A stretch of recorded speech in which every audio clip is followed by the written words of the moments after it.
کرتا ہوں اللہ کے نام سے جو بڑا مہربان نہایت رحم والا ہے۔ رسول اللہ صلی اللہ علیہ وسلم نے فرمایا کہ جب کتا تم میں سے کسی کے برتن میں سے کچھ پی لے تو اس کو 7 مرتبہ دھو لو تو پاک ہو جائے گا۔ صحیح بخاری حدیث نمبر 172۔ رسول کریم صلی اللہ علیہ وسلم نے فرمایا کہ ایک شخص نے ایک کتے کو دیکھا جو پیاس کی وجہ سے گیلی مٹی کھا رہا تھا، تو اس شخص نے اپنا موزہ لیا اور اس سے پانی بھر کر پلانے لگا حتیٰ کہ اس کو خوب سیراب کر دیا۔ اللہ نے اس شخص کے اس کام کی قدر کی اور اسے جنت میں داخل کر دیا۔ صحیح بخاری حدیث نمبر 173۔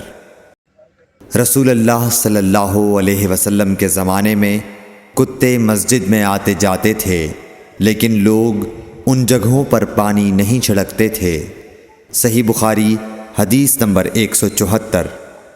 عدی بن حاتم کہتے ہیں کہ میں نے رسول اللہ صلی اللہ علیہ وسلم سے کتے کے شکار کے متعلق دریافت کیا تو آپ صلی اللہ علیہ وسلم نے فرمایا کہ جب تو اپنے سدھائے ہوئے کتے کو چھوڑے اور وہ شکار کر لے تو اس شکار کو کھا، اور اگر وہ کتا اس شکار میں سے خود کچھ کھا لے تو اس کو نہ کھائیو، کیونکہ اب اس نے شکار اپنے لیے پکڑا ہے۔ میں نے کہا کہ بعض دفعہ میں شکار کے لیے اپنے کتے چھوڑتا ہوں، پھر اس کے ساتھ دوسرے کتے کو بھی پاتا ہوں۔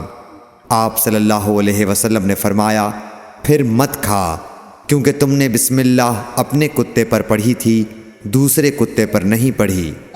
صحیح بخاری حدیث نمبر 175۔